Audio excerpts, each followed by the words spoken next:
Ассалаумағалейкум, құрметті достар, QG Live студиялық бағдарламасы және оның жүргізушісі мен Эльдар Аманбаев. Әдеттегідей біз осы студияда QG лигадағы кереметті жаңалықтар, қызықтар, керемет голдарды, жалпы осы лига төңірегінде болып жатқан барлық жаңалықтармен сіздермен бөлісетін боламыз. Бүгінгі студияның қонақтары осы QG лига ойындарын инспорт телеарнасында және QG лига жалпы офисінде жүргізетін комментаторлар Бағдәулет Ерғали және Равиль Ашығали келіп отырген. Жігіттер, қош келдіңдер.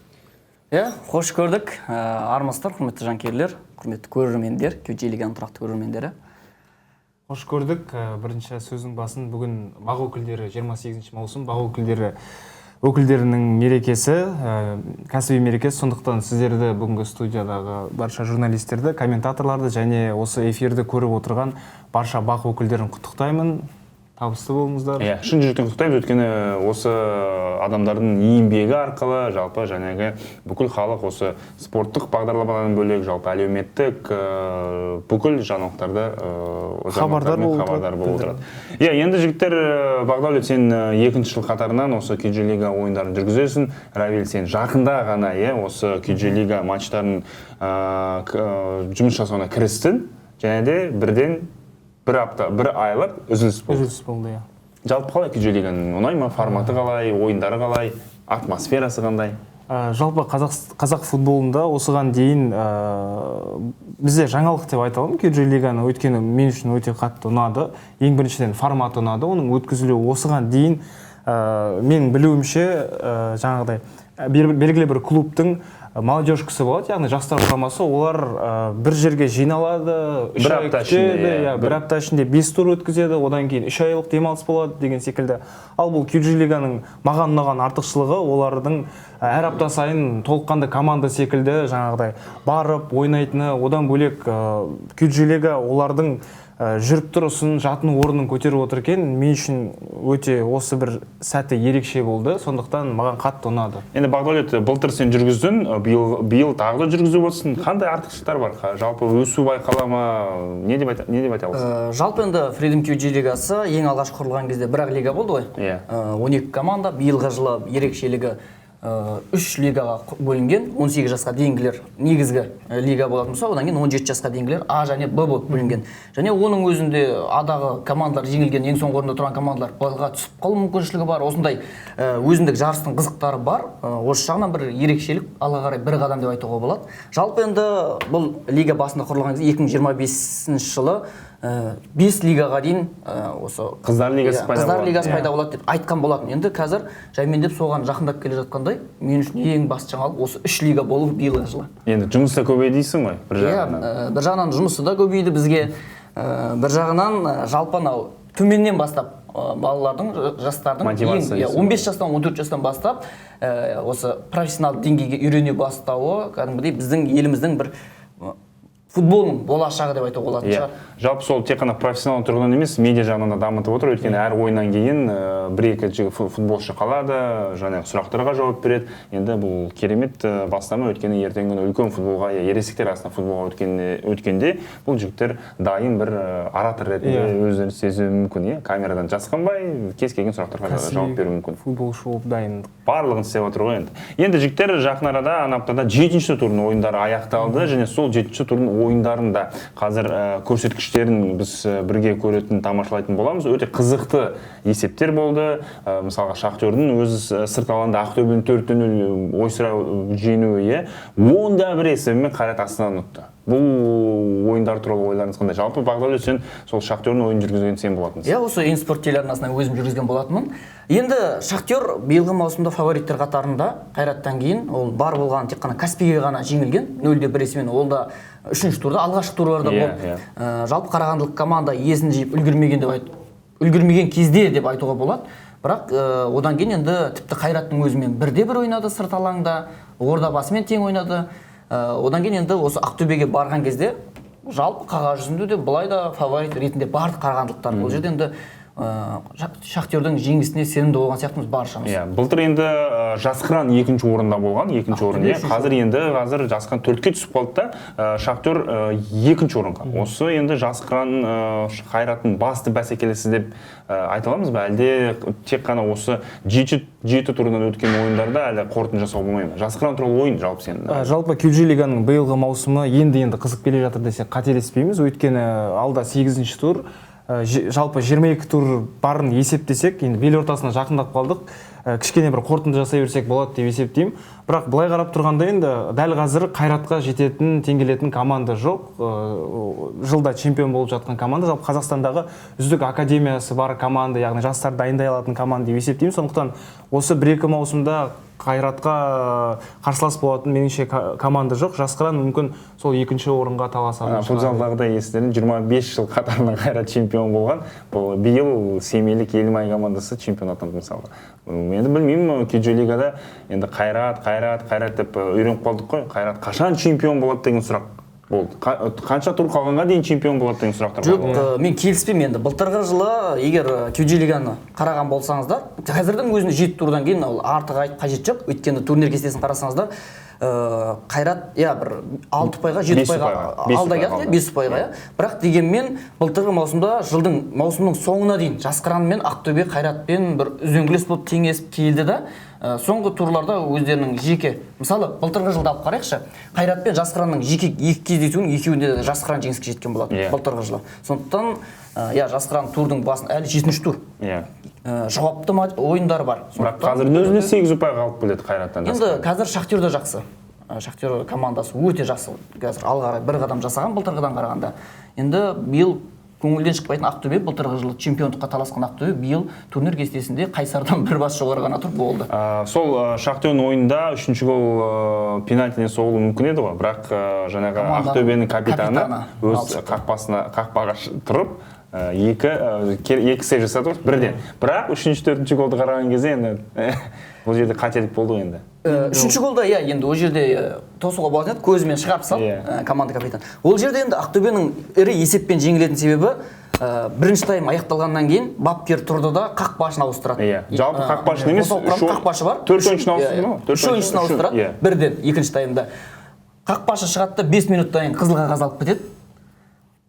Ауыстыратын қақпашы жоқ орнына. Сосын ойыншы тұрады. Енді ойыншы тұрған жағдайда ол жерде енді түсінікті. Оның үстіне Шахтер айтып отырмын ғой, фаворит команда ол жерде. Ресеппен. Одан да ресептер келеді. Қайта кейбір сәттерде аман қалды ғой десек командасы өз мүмкіншіліктерін пайдаланбады. Атырау мен байқаған тенденцияны айтып кетейін. Мен соңғы турда, яғни 7-ші турда U17 лигасын жүргіздім.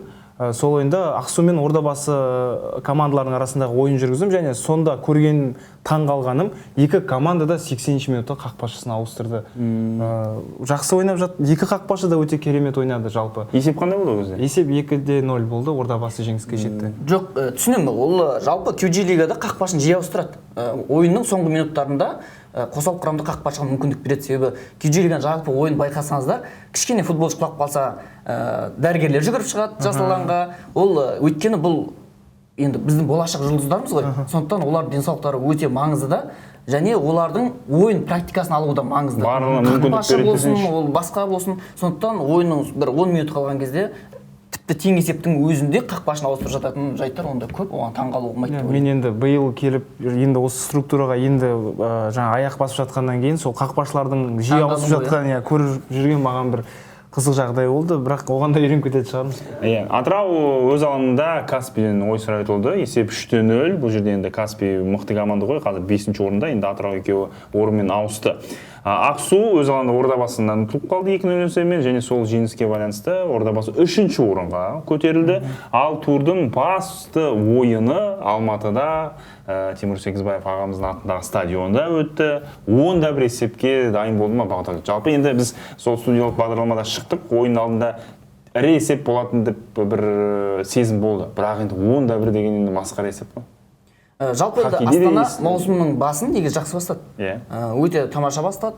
Тіпті 2-ші, 3-ші орындарда келе жатты. Бірақ дегенмен Қайраттен жаңа сендер айтып отырсыңдар ғой, қай уақытта чемпион болады деп айтамыз деп енді мен шамалы таласып жатырмын. Бірақ дегенмен Қайрат әлдеқайда жақсы, оған бір қарсылық көрсететін осы Шахтер мен биылғы маусымда Жасқыран командасы деп айта аламын. Қалғандары ешқандай қарсылық көрсете қоймайтын шығар. Бірақ екінші турда Жасқыран жеңіліп қалды ғой, Қайраттан 1-2 есебімен. Сол ойынды өзім жүргіздім. Негізі Жасқыран өте жақсы ойнады. Жеңетін де мүмкіндігі болды. Жасқыранға не жетіспейді? Жоқ, Жасқыранға қарашы, соңғы енді 3 ойын өткізді ғой. Соның 2 ойын ұтты, 1 ойын ұтылды осы жылы. Бірақ қалған ойындарда, енді Қайраттың ойынын білеміз ғой, үлкен, енді бұл Күйджей лига бұл жай ғана кубоктық турнир емес қой, 1-2 ойындардан тұратын мысалға. Бұл жерде өзінің бір қанша 20-дан көп ойын өткізді ғой. Сол сонда бір үлкен дистанцияға Жасқыран ойыншылар дайын емес болып тұрғаны ма, әлде қалай? Қайрат ұтып тұрып чемпион болмаған деген қалай ол? Мен былтырғы маусымда ма? Былтырғы маусымда. Өздерінің мүмкіндіктерін пайдаланбады, соның нәтижесінде енді Қайрат чемпион болып кетті. Биыл сен осы Жасқыран мен Шахтер таласады деп ойлайсың, иә? Былтырғы Ақтөбе мен Жасқыранның рөлінде қазір Шахтер. Енді Равиль жаңадан қосында Қайрат чемпион деп жатыр бірден. Мен алдыңғы жылғы енді ойында маусымда жалпы қараған жоқпын, бірақ танысып шықтым. Яғни біз бірінші не қараймыз? Статистикаға қараймыз. Алдыңғы жылғы статистикаларға көз жүгірттім, яғни Қайраттың чемпион екенін көрдім. Жалпы осыған дейінгі матчтардың өзін ресеппен ұтып жүргенін көрдім. Жалпы енді Қайраттың еліміздегі академиясы мықты клуб екенін мойындаймын, білемін. Сондықтан мен биылғы маусымның өзінде Қайраттың ойындарын 1-2 ойынын көргеннен кейін ойладым. Және ойлаймын Қайрат чемпион болады. Қайраттың Шахтер мен Жасқыранға қарсы ойындарын қарасаңдар, түсінесіңдер, таласа алатын командалардың бар екен. Мен айтпаймын, Шахтер Жасқыран чемпион болады, Қайраттан басып озып деп. Бірақ дегенмен таласа алатын командалар бар деп айтқым келген ғой Күйджей лигада. Жоқ, онда бір есеп бұл. Қалай бұл? Мотивация жетіспеді ме? Әлде Қайраттың ойыншылары екі бас жоғары болды ма? Енді онда бір есеп. Астана мен Қайраттың деңгейі екі түрлі. Академиясына келетін болсақ. Жалпы Күйджей лигада енді мен ондай қатты бір профессионал емеспін, Күйджей лиганың профессионал емеспін, бірақ дегенмен Қайрат Жасқыран сынды командалардың академиясына қарағанда басқа командалардың академиясы төмендеу шамалы, мойындау керек. Мына Жасқыран мен Қайраттың академиясы бір еуропалық бір стильге жақындай ма, сонда бір келетін сияқты меніңше. Сол жағынан енді ойыны жағынан да бір комбинациялық шабуылдар жасап, күшті ойнайды, әдемі ойнайды ойын кезінде де. Мен де мойындаймын, қосыламын Мағдәулеттің сөзімен. Ал қалған командалар көбіне қорғаныста, қапталмен келіп қақпаны жаңа әуелетіп асыру, сондай бір навеспен ойнайды. Навеспен ойнап әуелетіп асырып, сондай ойындар ойнайды. Ал жалпы Қайраттың ойынын қарасаңыздар, ортамен де, қапталмен де, пастармен өте керемет. Енді жалпы бұл ойында турдың ең үздік голы да солған екен. Оның авторы Арсен Ахметов деген жігіт. Астана командасының шабуылшысы. Қараңыздар, бір гол соғылды. Сол голдың өзі жалпы турдағы үздік гол екені анықталды. Қазір сол голды бәріміз бірге қайтадан тамашалап өтсек. Мен жерде қараңыздар, аут. Кезінде ана Ван Персидің соққан голынан ұқсатқан мен. Қақпашыдан асырып жүрген екен. Бұл же қақпашында қателігі бар ғой деймін. Негізі қорғаушылар жанында болды, Арсеннің жанында. 2-0 кезінде соғылған гол бір үміт сыйлады ғой бұл гол. Бірақ одан кейін Қайраттың жігіттері керісінше от алып, 8 қатардан 8-1 гол соқты. Равиль, сен ойынша осы гол соқпай 2-0 есебімен аяқталсам екен, әлде онда бірге келесің бе сен? Меніңше бәрібір осы голды соқпағанның өзінде ересеп болады сияқты. Өйткені Қайраттың жігіттері әзірге жарап тұр, мықты қайбір қарсыластарым болсын, ірі жеңіспен жеңіп, тіпті биылғы жылы Қайрат рекорд орнатты, өзінің рекордын қайта жаңартты ірі есептен. Және қазіргі таңда лиганың үздік бомбардирі Дастан Сатпаев ол да рекорд жаңартты. Бір ойында 5 гол соғып, оған дейін 4 гол соғылған екен. Екінші орында тұрған Исмаил да осы Қайраттың ойыншысы. Бағдәулет, сен ойынша бұл гол үздік болып танылғаны сол Астананың бір көңіл күйін жұбатып, алаңдап деген секілді емес пе, әлде ұнады ма саған бұл гол? Жоқ, маған ондай қатты ұнаған жоқ. Күйджей лигада әдемі голдар өте көп соғылады. Және 7-ші турда әдемі голдар, бұдан да әдемі голдар болды деп мен өзім дөп басып айта аламын. Бірақ енді Күйджей лигада үздік ойыншыны да, үздік голды да жанкүйерлер бірге таңдайды дауыс беру арқылы. Сондықтан бұл жерде кімнің танысы көп, сол жеңіп кеткен шығар деп ойлаймын. Жанкүйерлері шығар, жарайды, бұларға үздік голды бере салайық, онда бір қайтты ғой деген секілді. Турдың үздік ойыншысы, бірақ та бұл Қайрат Астана ойыннан емес, Ордабасының ойыншысы. Ордабасы айттық қой, Ақсу Павлодарда орталық стадионда 2-0 есебімен жеңіске жетті, және сол ойында дубль жасаған Бағдәулет Нұралы деген сенің аттасың Бағдәулет. Құтты болсын, Бағдәулет Нұралыны біз құттықтаймыз. 2 гол салды ғой. Дубль жасады және Қайраттың ойыншылар 3 гол салғандары да бар, мысалға. Сатпаев. Жалпы енді Бақдәулет Бірақ ол маңызды голдарына қарап Ақтөбемен отыр өткен ғой. ойын өте қиын болды. Ордабасы жалпы соңғы кездері Ордабасы былтырғы маусымда 4-ші, 3-ші орындарға таласып келді да, биылғы маусымда қазір турнир кестесінің үздігінде жүр ғой. Бірақ дегенмен әлі бір құдды бір өздерінің ойынын таба алмай жүрген сияқты көрінеді маған. Білмеймін енді өзім жүргізген ойындарында. Сондықтан бұл 7-ші тур әлі ұзақ ойын бар. 22 турдан тұрады, қателеспесем. 7-ші тур әлі алда бар. Бірақ дегенмен сол ойындар ұпай жоғалта алмау керек та. Осындай алғашқы турларда ортасына бел ортасына жақындап қалған кезде ұпай жоғалтпау керек. Ал осындай кездерде маңызды голдарды соққан ойыншы үздік болып танылады және сол ойында жақсы ойнады. Қайталап көріп шықтым қысқаша. Керемет. Енді алда 8-ші турдың кездесулері бар. Әдеттегідей 6 ойын және сол 6 ойын екеуін eSport телеарнасы тікелей эфирде көрсетеді. Алдымен сенбі күні 29 маусымда бізде 16:00-де Шахтер мен Тобыл ойнаса, Астана Жас Қыран 18:00-де және де Тараз Ақтөбе сол кешкі 6-да. Бұл енді 3 ойыннан Астана Жас Қыран ойыны ерекшеленіп тұр. Өйткені Жас Қыран енді бұл турнирдің фавориті. Астана 11-ден кейін Алматылық екінші бір фаворитпен кезігеді. Бұл ойынға бір жоспарларыңыз қандай? Бақдәулет, айтпақшы, сен сол ойынды тікелей эфирде өзің тізгіндейсің. Жалпы енді ойын өте қызық болады. Осы 8-ші турдың орталық ойынының бірі деп айтуға болады. Жалпы енді Қайрат пен Атыраудың да ойыны меніңше қызық болатын сияқты. Атыраудың биылғы маусымда қарқындары өте әлсіз болғанына қарамастан, Атырау осы 30-ші маусымда келесі күні жексенбіде өтетін ойындар ғой. Фаворит командалармен өте жақсы ойнайды батыстық ұжым.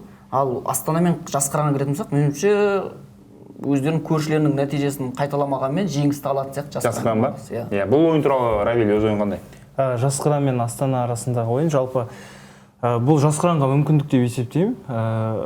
Қайта жарысқа қосылуға, иә, қайтадан қосылып өздерін дәлелдейтіндей. Ал жалпы жаңа осы эфир барысында да айтып өттік, Астана командасы негізі белгілі бір жүйемен жақсы ойнайтын командалардың бірі емес. Жас Қыранмен салыстырмалы түрде қарағанда, сондықтан Жас Қыран командасы сенімді жеңіске жетеді деген ой бар. Енді Қайраттан 10-1 ұтылған командамен Қайратпен бір 1-0 ғой деймін. 1-2 болып ойнаған команданың былай салыстырып, Қайраттың деңгейінде салыстырып көрген, Қайраттың призмасымен Жас Қыран фаворит деп есептеймін. Жалпы турнирлік кестенің өзінде 4-ші орын мен 9-ші орынның командасы ойнайды. Егер жалпы футбол түсінбейтін адамның өзі турнирлік кестеге қараса, Жас Қыран жеңеді деп ойлайды деп есептеймін.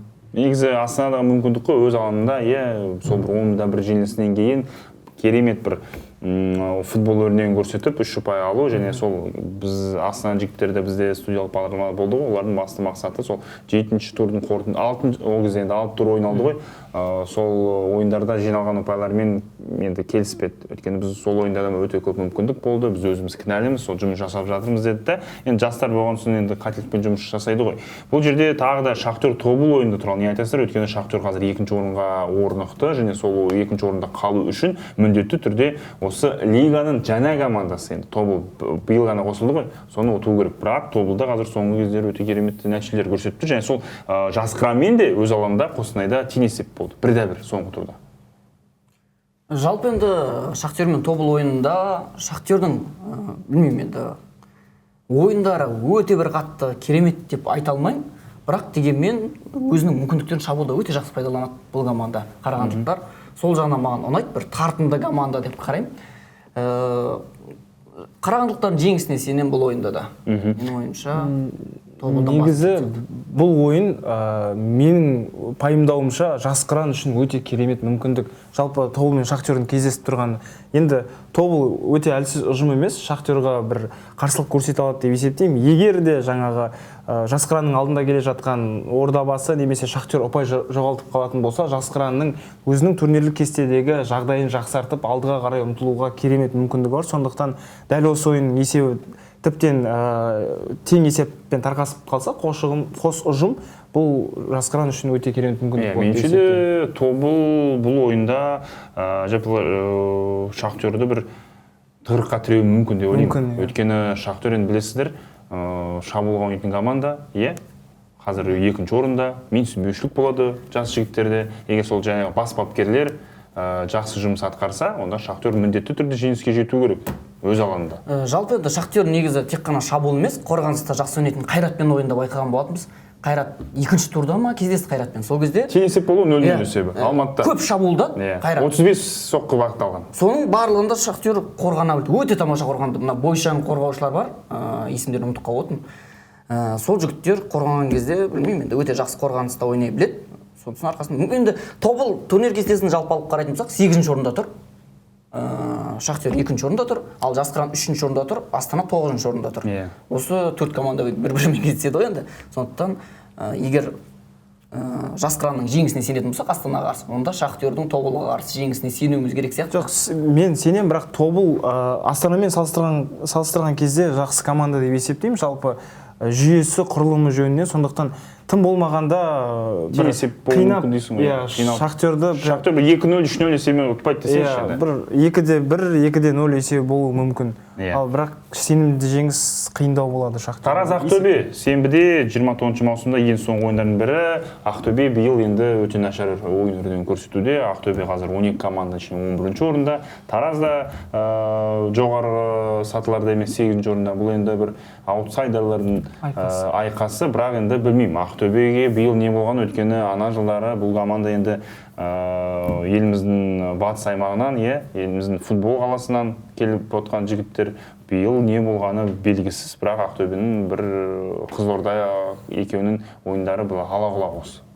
Маусым басында. Тараз жалпы 7-ші орында ғой. Тараздың ойыны жақсы.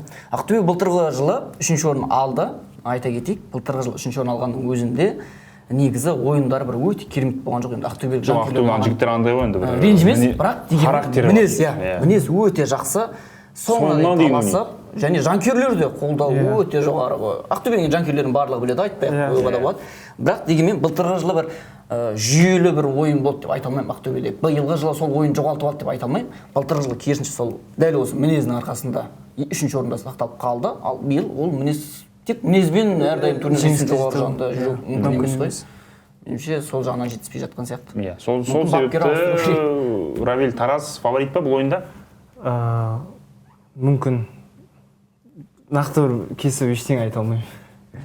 Қиын. Негізі фавориттердің ойынына қарағанда аутсайдерлердің ойын туралы сөйлеу қиын.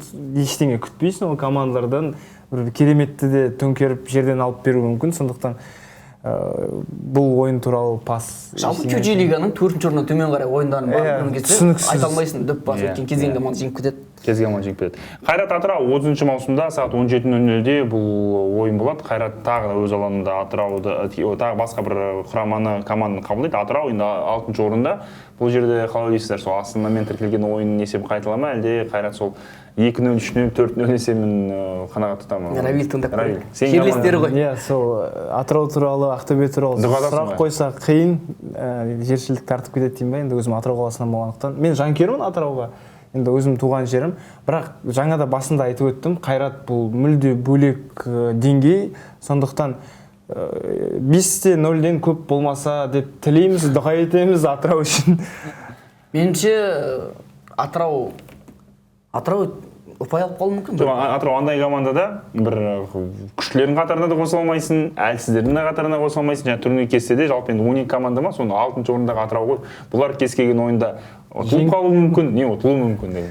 Меніңше енді ресеп тіркелмейді деп ойлаймын бұл ойында. Атырау ол да мінезді команда, жалпы батыстың командалары мінезге салып ойнайды. Соңына дейін таласып, осы жағынан мен ойлаймын Атырау бір ресеппен жеңілмейтін шығар. Тіпті бір ұпай алып қалуы да мүмкін. Тілейміз. Қонақта ғой, Қайрат өз үйінде.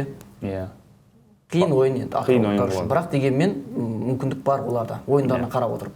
Ордабасы үшін керемет тағы да мүмкіндік, өйткені олар осы QG лиганың ең соңғы орындағы Қайсар командасын өз алаңында қабылдайды. Егер Ордабасы жеңсе, сол алғашқы үштікте орнын нығайтуы мүмкін, Жасқырандыға жеткізбеуі мүмкін. Бұл ойында сіздер қалай ойлайсыздар, өйткені Қайсар соңғы турларда жалпы 7 ойында 2 тең есеппен тіркелген, қалған 5 ойында ұтылған. Ордабасы оңай жеңіске жете ме, әлде Қайсар өзінің маусымдағы бірінші жеңісіне жақын бола ма? Мен сөйлеймін. Жалпы Қайсар турнирлік кестеде ең төменгі орында келе жатқан команда, 12 команданың ішіндегі 12-ші орында, жалпы 7 турдың қорытындысы бойынша бірде-бір жеңіске жетпеген, өз есебінде тек 2 тең ойынмен 5 жеңіліс бар. Ал Ордабасы биылғы маусымның үздік командаларының бірі. Одан бөлек дәл қазіргі олардың шабуылшысы өте керемет формада деп айтсақ болады. Жаңа айтып өттік, студияның басында да Бағдәулет Нұрғали деп. Нұрғали. Иә, кешірім сұраймын. Жалпы сондықтан Қайсар 3-0 есебімен жеңіліс табатын секілді. Менің ойым. Ордабасы үшін өте жеңіл ойын болып қалуы мүмкін. Бағдәулет? Енді мен өзім Қызылордалық болғаннан кейін. Кешір мені. Жоқ, Қайсардың ойынын мен андай бір адекватно бүйтіп қарай алмайтын сияқтымын ше. Меніңше Қайсар жақсы ойнайтын сияқты көрінеді. Мүмкін енді мен Қызылордалық болған шығар. Бірақ осы Қайсарға мінез жетіспейтін сияқты меніңше. Ал былай егер ойындарын мен өзім Қайсар мен Ақтөбе командасын қарасаңыздар, ойыны өте тамаша. Қайсар мен Ақтөбе екеуін бірігіп жүру.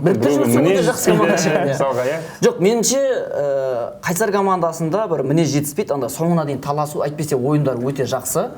Былтырғы жылы, бірақ былтырғы жыл мен биылғы жылды салыстырып қарайтын болсақ, былтыр Дінмұхаммед деген жігіт болды. Сұрмергендер қатарында, үздік үштіктің қатарында болды маусымның соңына дейін. Рамазан Бағдат болды, Қайратта былтыр үздік сұрмерген. Солардан кейін Аруп Сауытов 3-ші орында осы Дінмұхаммед болды ғой деймін, қателеспесем. Сол жігіт биылғы маусымда қосалып құрамда отырып қалған. Не екен? Ол жағын білмеймін, енді бапкерден сұрау керек.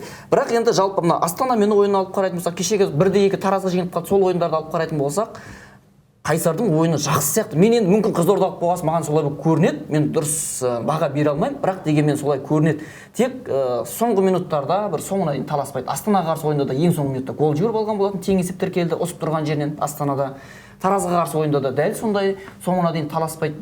Бір физикалық жағынан нашар ма, әлде мінез жетіспейді, мінез анық жетіспейді енді. Осы мүмкін бапкер дұрыс емес па, бірақ жалпы команданың футболшылары ойыны өте жақсы. Бағдәулет бапкерлерге көп тисе береді екенсің. Ішің ашитық, екі тең ойын, 2 ұпаймен турнир кездесті. Негізі басқа лигаларда болса, онда бапкерді алып тастаушы еді. Мүмкін, иә. Мен жалпы Бағдәулеттің сөзіне қосылып кетейін. Мен ұмытып тұр екенмін, жалпы алғашқы турларда QG лигаға енді келген уақытта мен қайсы ойын екен есімде жоқ, бірақ Қайсардың бір ойын жүргізгем және ондағы ойын маған ұнады. Бірақ жаңағы екі қапталы өте жылдам ойыншылары бар, жалпы шабуылшысы өте шеберлігі жақсы, бірақ біртүрлі бір сәтсіздік солардың досы секілді. Бір сала алмайды, бір сондай бір адамда бір сезім қалдыратын команда, бірақ сырттай былай жалпы 90 минуттың ішіндегі ойынның жүйесін жалпы сырттай қарап тұрсаң, бір әдемі команда секілді көрінеді, бірақ турнирлік кестені ашсаң 12-ші орында. Мысалы Дамир Мұрат деген жартылай қорғаушы ретінде шабуылда көп 5 гол соққан 7 турда. Мысалы солар жалпы жаңа Равильдің айтып отқаны екі қапталмен өте жақсы ойнайды. Және ортада осындай жігіттер бар, допты жүргізетін. Барлығы тамаша. Бірақ білмеймін, жеңіліп қалай, нәтиже жоқ. Енді көреміз енді осы ойында қалай болады, бірақ Ордабасы анық фаворит. Ордабасы жеңеді.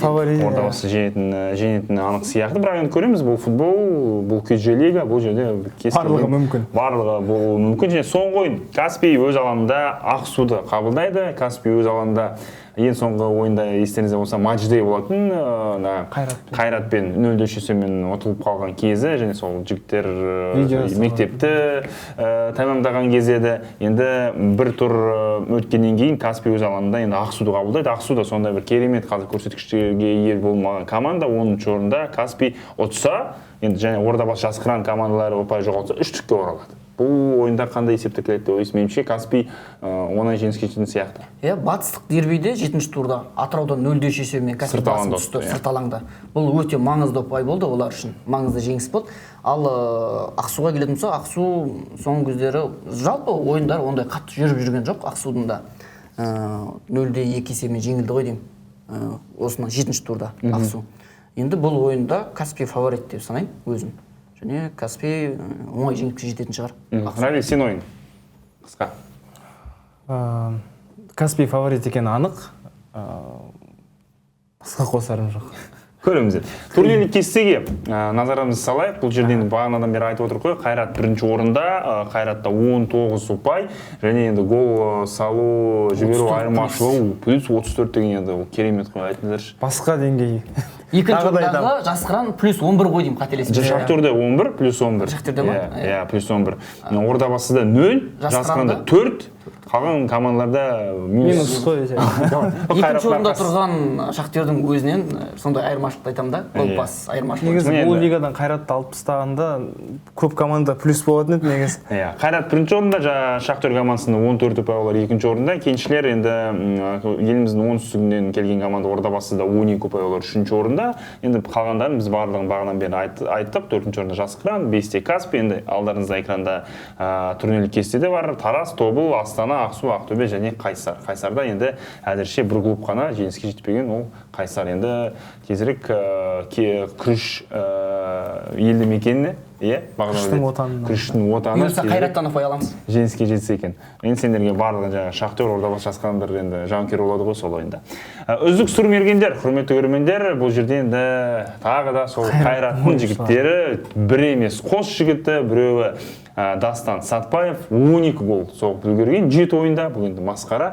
Былтырғы рекордты жаңарататын секілді. Егер Дамир Дастан көп ойнай берсе, екінші орында Исмаил Бекболат 7 гол. Және байқасаңыздар, бұл екі футболшы пенальтиден голдар соқпаған. Таза ойындардан соғып келеді. Үшінші орында және біз мақтаған осы турдың 7-ші турдың үздік ойыншысы Бағдаулет Нұралы 7 гол, екеуін пенальтиден соқса, қайсарлық Мұрат Дамир 1 пенальти соқты, 5 гол 4-ші орында. Ал Алан Адақаев, Жас Қыран ойыншысы 4-ші және 5-ші орында 4 гол, 2 пенальти. Және ең қызықтысы Алан Адақаев ол қорғаушы екен. Көрдіңіздер ме? Қорғаушы. Пенальтиден соқты ғой екеуі. Енді екеуі былай болса, екеуі пенальтиден соқса, жалпы қорғаушы үшін бұл маусым бойында 4 гол соқпайтын қорғаушылар болады ғой, 1 гол соқпайтын қорғаушылар болады. Бұл жерде Жас Қыранның шабуылшыларына ғой. Ойын стилі. Жоқ, Жас Қыранның шабуылшыларына. Жас Қыран айтып отырмын ғой, Қайратпен ойында, мысалы Шахтермен Қайрат тең ойнады ғой. Сол ойында Қайрат фаворит болды. 34 рет соққы жасады деп айтып отырсың ғой, 35 рет жасады деп отыр ғой. Ал мынау керісінше Жас Қыран мен Қайраттың ойын алып қарайтын болсақ, екеуінікін. Керісінше Жас Қыранда мүмкіндіктер көп болды, мүмкіншілік қақпаға гол салатын. Бірақ білмеймін енді. Жолдар болмады ма, әлде шабуылшылар нашар ма, гол болмады. Сондықтан енді команданың қорғаушысы үздік шабуылшы болып тұрған кезде команданың шабуылшыларына меніңше сұрақ бар сияқты Жас Қыранның. Мүмкін Жас Қыранның бапкері бір қағидадан ұстанатын шығар, футболда нападающий выигрывает матчи, а защита трофей дейді, сондықтан. Мүмкін, ол да мүмкін. Көреміз енді өте қызық, өте қызық. Жалпы бір қызығы, былтырғы жылы, 2020 жылы Қайрат командасынан дәл осылай 2 ойыншы үздік сүрмеген болған еді. Ол кезде бірақ енді Қайрат үшеу болды ғой. Иә, үшеу ма, турнир кестесінің соңғы орында тұрған ойыншы командаларға ірі есеппен жеңетін жылда. Биылғы маусымда мен ондай есепте тіркелмейтін шығар деп ойлағанмын. 7-ші турға дейін Астана онда келіпті ғой бәрі. Астана келіп бәрін құртты. Өкінішке орай енді ондай ойындар болып тұрады екен биылда. Одан бөлек бізде U17, Б лигасы деп айтайықшы, U17 А лигасы бар, және осы 18 жасқа дейін ойнайтын командалардың фарм клубтары деп атай берейікші, және Б лигасы бар. Б лигасында бізде 8 команда ойын көрсетеді екен, және сол 8 командалардың 1-2-і келесі жылы сол А лигасына көтеруге өте үлкен мүмкіндік, және сол U17 Б чемпионатын 5-ші тур ойындары сіздердің назарларыңызда. Осы жерде Ұлытау Елімай командасымен ойнайды, өте керемет, бұл Ақжай оңтүстікпен ойнайды, Алтай Қызылжар және Оқжетпес Жетісу. Бұл лигаға неге назар аудартып, өйткені Алтай командасы өзім туған жерім Өскемен қаласынан биыл ғана қосылған, және тезірек осы Алтай командасы негізгі лигаға жолдама алып, Қайратпен ойнаған өскемендік жанкүйерлер үшін өте бір керемет сый бола жатыр. Бірақ енді ұтылмаса екен, сол Астана секілді деген есеппен. Міне сол 5-ші турдың жалпы күнтізбесі, ал енді осы бағдарламаның соңында жігіттер бізде сіздерге дайындалған интерактив бар. Енді QJ лиганың Бағдаулет енді былтырдан бастап, Равиль сен биылдан бастап жүргізіп жүрсің, және кейбір футболшылардың бетке Криштиану Роналдоғыдай тануымыз керексіздер. Сол себепті қазір сіздерге дайындаған 7 бір футболшыны жасырдық. Сол 7 бір футболшының кім екенін дәл тапсаңыздар, осы бүгінгі студияның жеңімпазы ретінде атанасыздар. Қалай ойнаймыз? Бір-бірден ба? Бір-бірден ба, әлде кім бірінші таба ма? Бұл ойында бірден айтып қойын. Мен жеңілдім. Мен де ондай қатты түрлерін тани бермеймін. Үздік сүрмергендерін ғана танымасам, Аруп Сауытов, Дастан Сатпаев деген, Рамазан Бағдат деген сындыларды танымасам, былай. Онда бірден басайық, Равиль бірінші басайсың ба, әлде 7 карточка бар, фотосурет. Жасырдық беттерін, енді барып Равиль басташ болды. Біздің құрметті режиссерлар бірінші футболшыны көрсетсеңіздер, бұл кім екен? Жалпы қарайық. Өте оңай негізі. Арсен Ахметов. Өте оңай. Міне танымаймын дейсің. Арсен Ахметов емес бұл. Кім бар да? Бағдәулет. Бұл жаңағы біз мақтаған турнирдің екінші орындағы командасының Кім ғой? Исмаил Бекболат. Жоқ. Кім ғой? Шахтердің ойыншысы. Өз жалпы осындай шаш үлгісімен көп футболшыларда жоқ бізде. Әлемде де олай санау. Бұл Каскин Санжар деген футболшы. Қабдолдың інісі екен ғой. Бұл негізі, бұл жігіт негізгі құрамда ойнамайды, бұны танымайтын себебіміз. Бұл жігіт көбіне қосалқы құрамнан джокер ретінде шығады. Джокер ол бірақ ойын жақсы өзгертеді. Сондықтан бұл жігіттен қатты тани бермейтін. Болмаса Шахтердің ойынын 2 рет жүргізген ғой. Сол ғой, жаман жүр, нашар жүргізбіз. Равиль, қазір енді кезек Бағдәулетте. Бағдәулет екінші футболшыны жасырдық. Енді сенің кезеген бұл қай футболшы? Бұл әрине үздік сұрмерген қазір QG лигадағы Дастан Сатпаев, енді бұны тану мүмкін емес. Жалпы Дастан Сатпаевты танымайтын комментаторлар QG лига жүргізбеу керек. Бұл енді қазір QG лиганың лицосы ғой, былайша айтқан кезде. Жалпы осы жігітке ерекше тоқталып кеткеніміз жөн болған сияқты. Бағана басында бір тоқталып кеткім келген. Бұл жігіт осы жасы небәрі 15-те 2008 жылғы тамыз айында 16-ға толады, және сонысына қарамай 18 жасқа дейінгілердің арасында үздік сұрмерген. Және Қайраттың негізгі құрамасының жаттығуына шақырту алған ойыншылардың бірі осы Дастан Сатпаев. Осындай бір жігіттерді біз медиа жағынан дамыту керек сияқтымыз. Қазірдің өзінде жалпы Қайрат футбол клубының медиа офицерлері мен QG лиганың медиа офицерлері өте жақсы жұмыс істеп жатыр. Жалпы осылай Дастан Сатпаевты да жиі көрсетіп тұрады. Жалпы бомбардир екенін, оның рекорд жаңартып жатқанын, сондықтан алдағы бір жақын болашақта осы жігіттен келесі жылы мүмкін сол КФЛ матчтарында Қайрат негізгі құрамда ойнап кетуі мүмкін. Қайраттың жаттығуға шақыру енді бұл жігітті ойната қоймайтын шығар, ондай көп бір. Бірақ дегенмен жаңағыдай хайп жасауға, ойыншының жалпы Қайраттың имиджін дамытуға жақсы мүмкіндік сияқты. Равиль, сенің кезегің. Бұл кім? Дамир Мұратов емес. Жоқ, Дамир Мұратов емес. Бұл Бағдәулеттің командасындағы сүйікті командасының ойыншысы. Қайсардағы ма? Иә. Шығып жүрген жігіт, жақсы ойнап жүрген жігіт. Қайсардың ойындарын жүргізген жоқ мен биылдыққа. Бұл Дамир Мұрат Қайсардың ойыншысы емес пе? Иә. Бұл Данияр Шарабадин деген. Шарабадин. Көрсек, Данияр Шарабадин. Маған әдейі қиындарын қойғанға. Сен Қайсардың ойындарын жүргізіп жүрсің ғой? Мен жүргізіп деп айттым. Қайсардың ойындары маған міндетті. Бағдәулет, келесі фотосурет. Виктор Лакеев. Бұл қазақтың қолданды ғой. QG лиганың қолданды. Оны танимын де енді. Иә, бұл Виктор Лакеев, жас қыранның шабуылшысы, өте керемет ойнап жүр. Жалпы Виктор Лакеев негізі енді жас қыран футболшылардың сапында. Бұның бір жақсы жері плюсы футболшы ретінде соққылары қойылған және өте жойқын, сосын бойшаң. Қапталдан келіп асыратын. Холландтан негізі ойын стилі өте ұқсайды. Жүгірген кезде де бізге де бір Холланд керек қой. Жақында бұл жігітте бір қателеспесем рекорд орнатқан сияқты ең тез гол соғып QG лига тарихындағы. Мен қателесіп тұрмын, бірақ осы сондай бір жаңалық шыққан. Мен жүргізген жас қыранның ойындарында бұл жігіт көбіне қосалқы құрамнан шығады, негізгі құрамда емес. Джокер болып тұр ғой. Бірақ енді негізгі құрамда ойнайтын ойыншы ғой. Мүмкін мен жүргізген ойында солай түсіп қалған шығар. Келесі фотосурет. Бұл жерде Равиль сенің кезеген. Бұл жігіт есеп әзірше 2-ден Бағдәулет алды да. Анонс айттың Бағдәулет жеңіске танисың ба? Мен танымаймын. Бұл Тобылдың ойыншысы. Тобылдың ойыншыларын танымаймын. Танымасаңыздар, онда бұл Аслан Спанов деген ойыншы. Тобылдың қазір соңғы турлардағы жеңіске жетелеп жүрген футболшылардың бірі. Аслан Спанов ендігі кезек Бағдәулет өзінде. Келесі фотосурет. Арсен Ахметов. Арсен Ахметов, бұл осы турдың ең керемет голын, ең әдемі голын соққан шабуылшы Арсен Ахметов 3-0. Жиындан өткен соңғы фотосурет бар, енді 0-мен кетпе. Жоқ, 4-0. Жоқ, сен танисың қазір. Жоқ, сен Қайсар болма, Равиль бол. Соңғы фотосурет. Кезек өзіңде, Бағдәулет. Мен осы Қайраттың ойыншысы емес па? Жоқ, Тобылдың ойыншысы. Тобылдікі ма? Тобылдың ойыншыларын тани қоймайды. Адылжан Садуақас деген жігіт. Енді бұл Тобылдың да өте бетке ұстар жақсы футболшылардың бірі. Бұл Адылжан Садуақас. Ендеше біздің бүгінгі интерактивте Бағдәулет Ерғали 3-0 есебімен жеңді. Сен Қайрат болып тұрсың. Мен жол болған сияқты. Сіз Астана емес. Сіз Ақтөбе, Ақсу, немесе сол Қайсар демей қойып енді. Ақтөбеге таман сондай бір. Соңғы турда QG лига турында Қайрат, Астана ойында қандай есеп тіркелді? Бүгінгі интерактивті ойында да Бақдәулет екеуміз сондай есеп тіркелді. Келесі жолы дайындалып кел, тағы да Бақдәулеттен екінші тур ойындар болады ғой, мысалға. Екінші айналым ойындар болған кезде тағы да Бақдәулеттен енді есе қайтарасың. Бақдәулет енді сен Күйджи лига ойындарын екінші маусым қатарынан жүргізіп жатқанын көрініп тұрды. Енді Равильге жұмыс жасау керек. Қадірменді режиссер мырзаларға бір жаңа өтініш, келесіде маған танылып жүрген ойыншыларды қоярсыздар деп. Жалпы соны айтып қойсайшы, қай ойыншылар танисың, солардың есін жібереміз деп.